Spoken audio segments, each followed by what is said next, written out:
Hey there, beautiful souls, and welcome back to Uncovering Your Inner Power. Today's episode is one that I think many people will deeply resonate with because we're talking about something that every human being will encounter at some point in life, and that is grief. My guest today is Lynn Banis, a psychologist and coach whose life changed dramatically within a very short period of time. Within just 3 years, Lynn experienced devastating loss of her mother, her little brother, and her husband.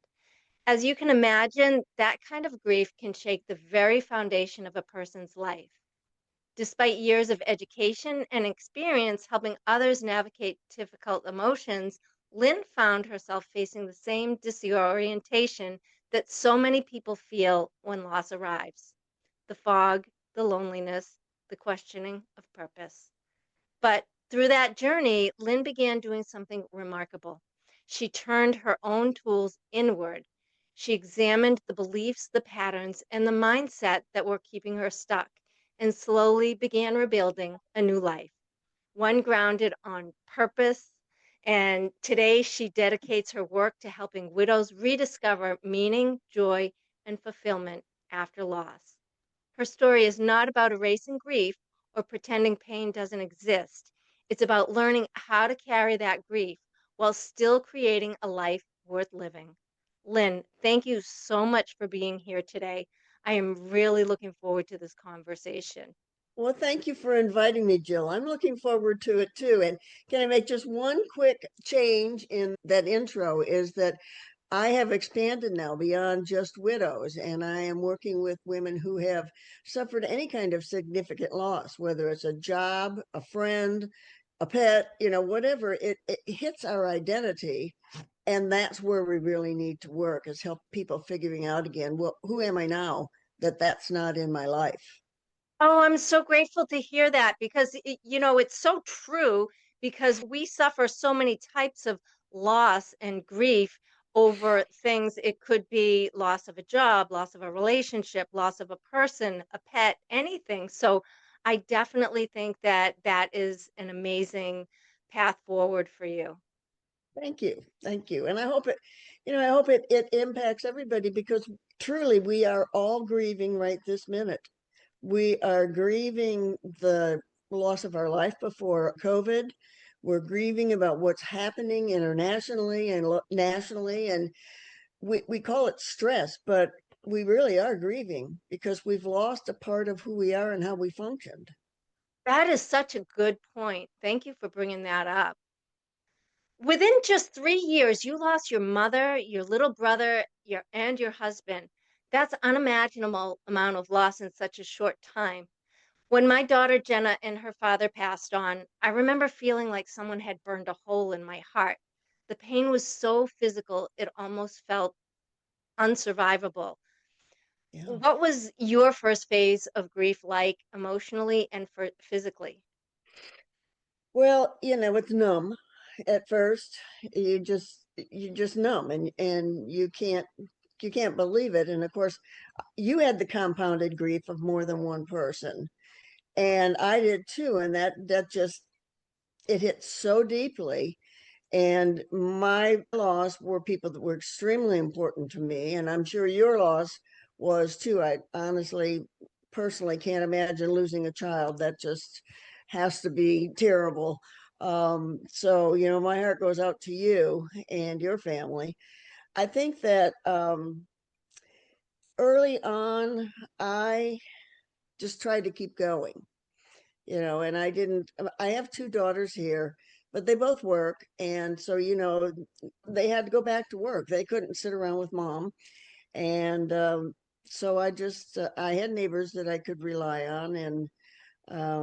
And so I just kind of put my head down and I got the things done that have to be done right away.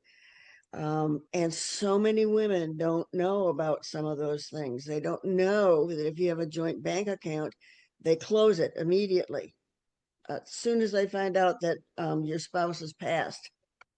You can't get your money. And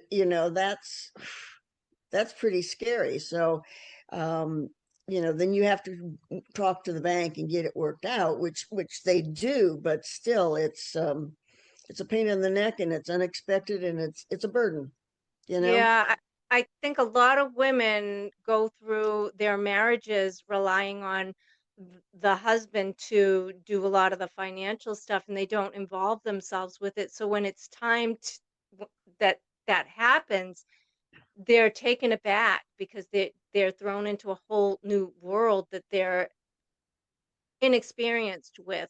Right, right. And the same goes for, the husband's computer is full of stuff. Well, if you don't know his his passcodes, you're in trouble. And my sister-in-law had that happen, and it took them 3 or 4 weeks, and her son is a computer guru, but it was just so difficult to get in because he had layers and layers and layers of protection because of his business. Yeah. That was hard. Well, not only are you dealing with the grief of the loss of your loved one, but now you're dealing with the stress of trying to work out the things that you need to move forward. Exactly, Yeah. exactly. So, and as far as emotions in the early stages, I mean, I cried all the time, of course, and but I think there was also a part of me that was quite numb. The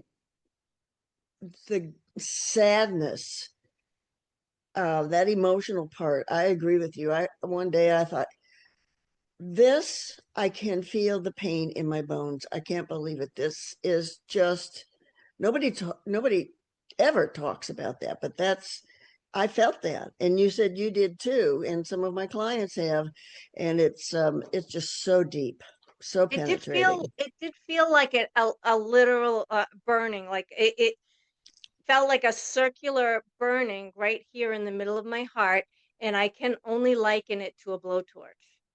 Yeah, Because it was yeah, just that intense, and everyone feels it differently, everybody's fog is yeah, different, but I think the most important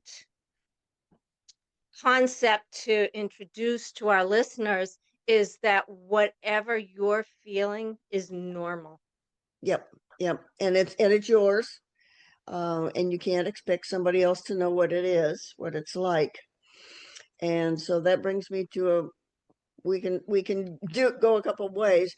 One is continuing with what I did, and the other is just I'll keep it really short. I feel that part of my responsibility and those grieving is to educate others. It's really hard to do while you're grieving, but people just don't know how to respond, and so they don't, and then that hurts terribly. And all of a sudden you don't have friends. But I think what's going on there is that nobody's taught us in our society. There's a taboo around talking about grief and depression and all those things. So, you know, I've got, and I will send it to you. I've got a download that is, how to tell your friends and family about grief, which some people could really, I'm sure, would help them, because you don't have to sit in silence and or get angry because of what people say. If you will take the responsibility of saying, that didn't help, or I really don't know what I need right now, but it's just important for me to know that you care. You picked up the phone. Thank you. I really appreciate it. I look forward to you doing that, continuing to do that on occasion.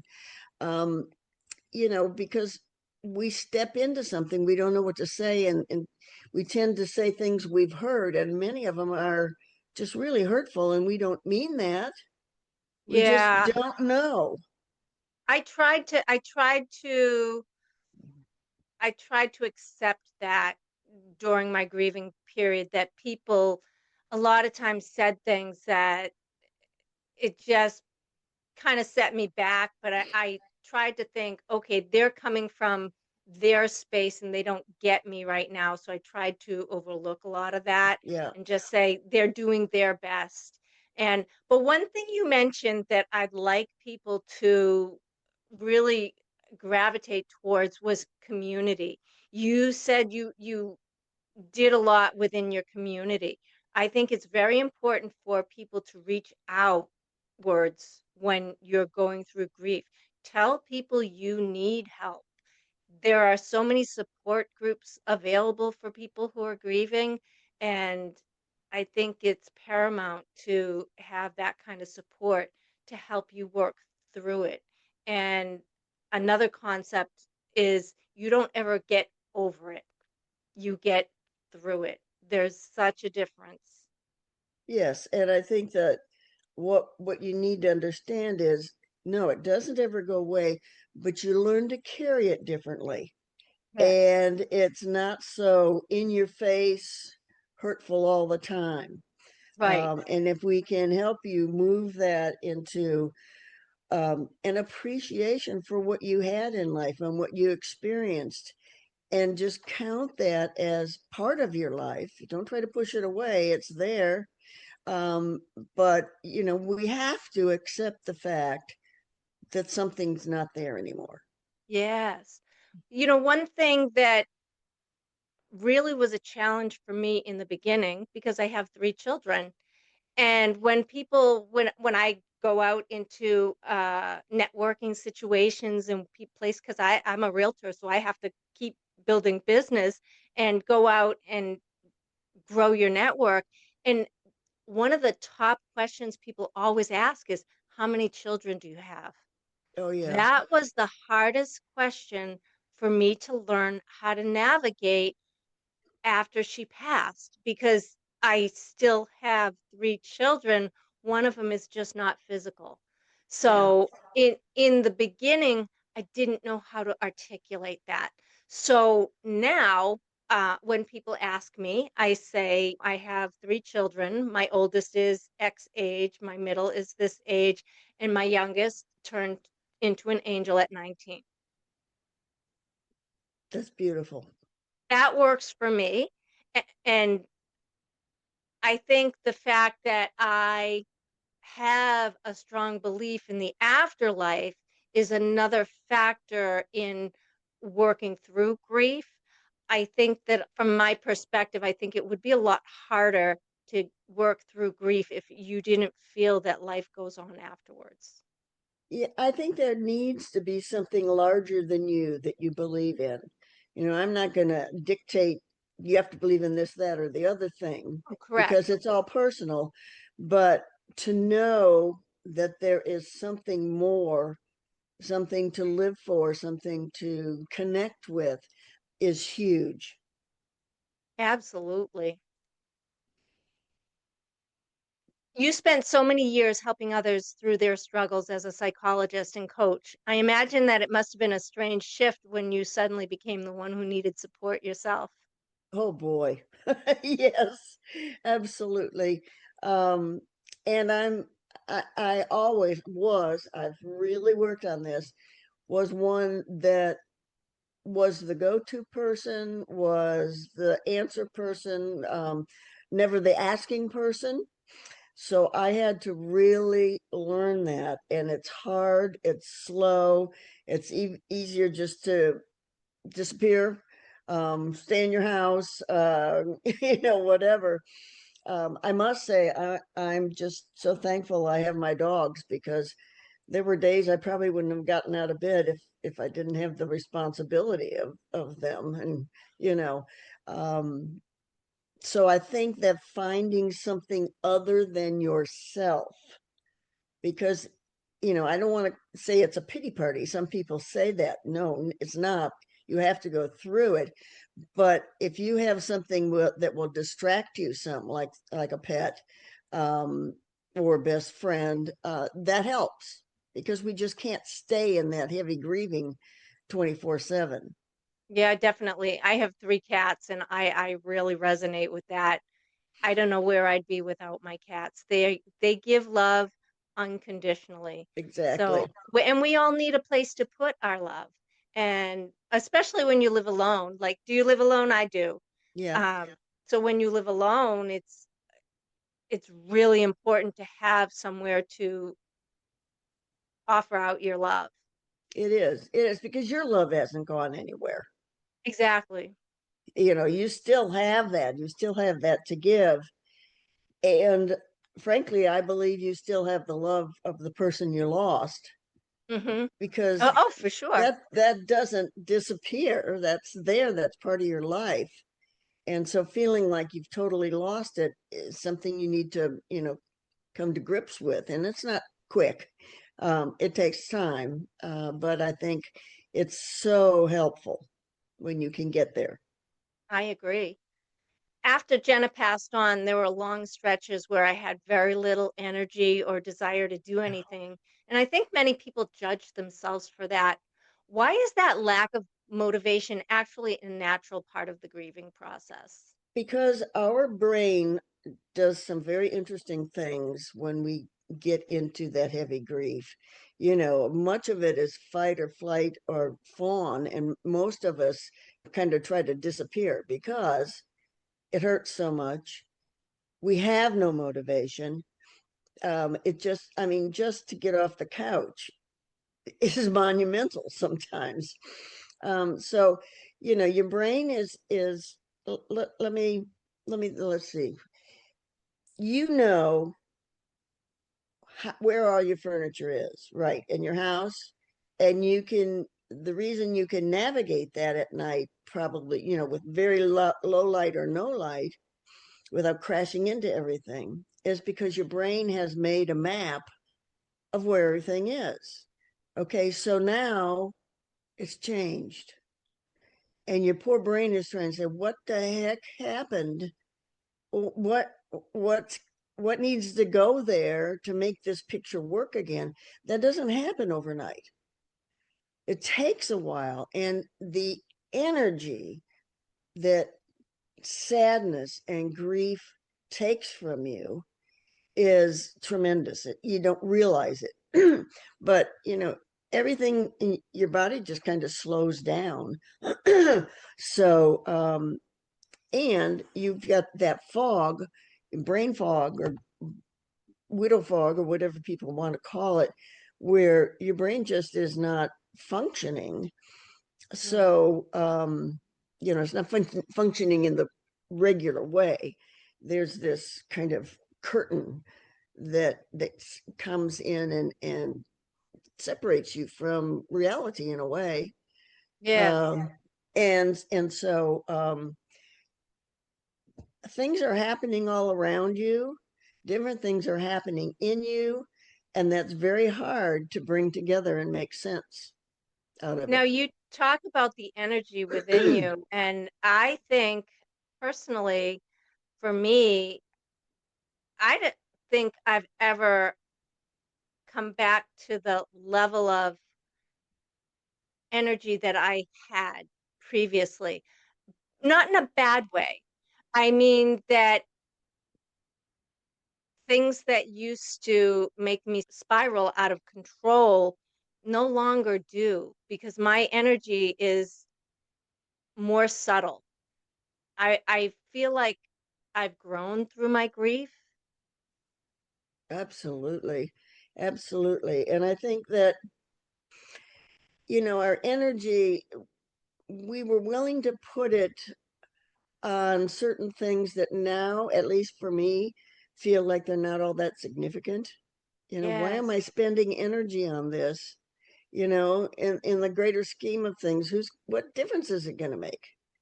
Right. And you're not willing to do that often before you have this kind of an experience. You got to take care of everything, got to fix everything, got to, so I think that it's a is shame that we have to go through something so tremendously painful to recognize that there are some things in life that just aren't worth spiraling over.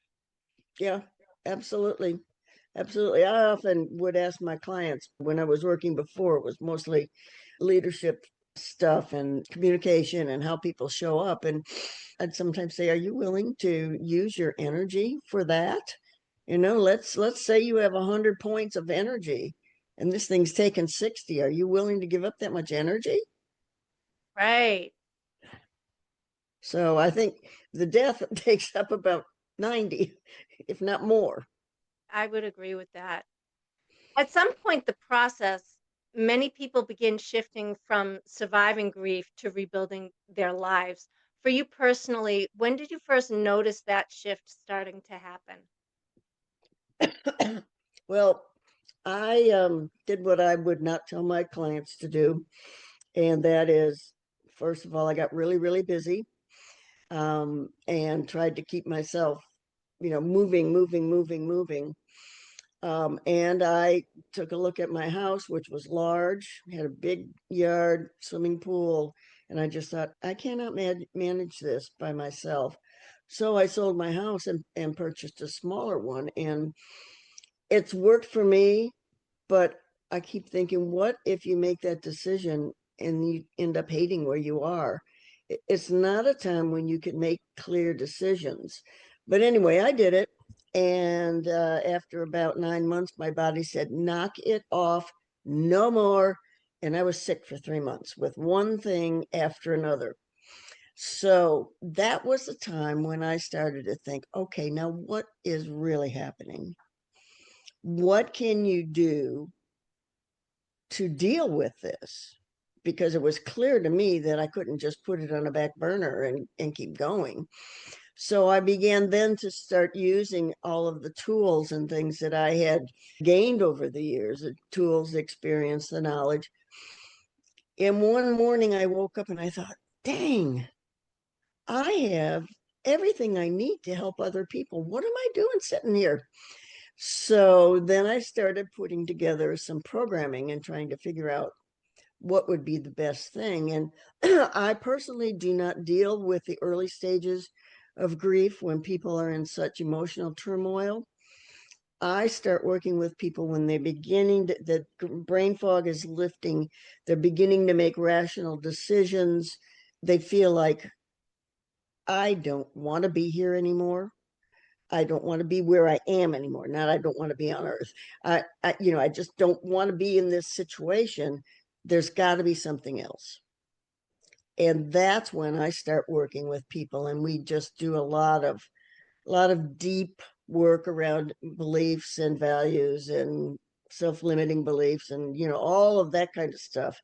So that, and just unpeel all the layers of garbage that we've taken on in life that probably isn't ours, and Right. and then replacing that with things that are supportive and helpful.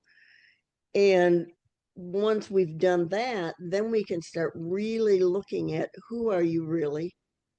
And I do a study of them when they're in flow, so I can we know we have the data on how what they do, how they do it, and what environment supports them, so that they can then start creating a vision for how they really want to live, what their life really wants to be. And then they make a blueprint, step by step, how do we do this? And then they get in a group of women doing the same sort of thing who support each other for a year. So we know that they have made a full transition into that life that they really want to live. I mean, that's not the end of it, but it is an amazing difference from what most grief people are doing. You don't just finish with feeling emotionally better. No, that's something that you'll carry for the rest of your life, I believe. And it's how you carry it is what is important. And for me, I feel that making meaning out of your trauma by helping others who are going through what you went through makes it at least worth something, right? Mm-hmm. So before Jenna and her dad passed, I had started to write my book because I had become sober and I was sober, I don't know how many years I was sober when I started writing the book. So the premise of starting to write the book was to help people overcome the victim mentality of life. And my victim mentality drove me to excessive alcohol use. And so I had worked through that, but then when they passed, I was thrown back into a Yep. space where I couldn't function. But I was so thankful to be sober in that space because I could think at least clearly, right? So once I started to come out of that grief transition and move forward a little bit, I realized that grief had to become a part of the book. And in all of this, I've grown spiritually and made that all part of the book too. So I think when you can take all of what you've experienced and package it into something, like it's like a gift to someone else. Mhm. Yeah, and just think about the concept of giving. Every time you give something to someone, if you're giving it out of just wanting to give, not expecting anything in return, you get this wonderful sense of, wow, that feels good. Well, darn, we need to be able to accept that. And that's why I don't do a lot of one-on-one work. I keep people in small private groups because we need that feeling of helping somebody else. And if we're focusing on, okay, here's where I am, now how do I move forward? Instead of, here's where I am, oh, poor me, I can't handle this. And somebody else says, well, I have one worse. And, you don't want to go there. You want to go forward. And so in a small group, we find that you heal better together. Yeah, I definitely think grief is an area of life where you want to be in a group support. Now, can you talk about the ways that you help people through other types of grief? Well, I think that so much of it hinges on your sense of identity. Who am I? If you've lost that, then you're kind of all in the same type of issues. Um, who am I without my dog that I spend all this time with and that, I have responsibility for and I make their food and, okay, so how do we handle that? It's not just go buy another puppy. Right. It's okay, so let's talk about your thoughts about this and your beliefs about this and getting those cleaned up. um you might be, well, I lost my dog, so I must be a terrible dog mother. Okay, so does that make sense? And and where is the proof of this? So you've got those kinds of things, and then you have the replacement of, what do I do now? And what is really truly important to me? There may be things besides, beyond having a dog. It may be just caring for people. It may be giving of your time. There's all sorts of things there. And we kind of get stuck with, I lost my dog. I lost my dog. I lost my dog. Right. So So, do you see many people finding comfort in continued connection with their loved ones as believing that they're absolutely, absolutely. And I would just encourage people to talk to them. I often on my phone, a picture of my husband will pop up and unexpectedly, and I'll just go, hi, Bill, how are you doing? And, Uh-huh. and so Yeah. it's, instead of making myself feel bad, I let go of the negative and just, hey, how are you? I miss you. It's Yeah. okay to say those kinds of things. Sure. I talk to Jenna all the time. And, quite honestly, a short time after she had passed, I was having a really hard time. And I just sat on the end of my bed one morning and I looked up and I said, Jenna, Mama's having a really hard time today. You're gonna have to send me some signs that you're okay.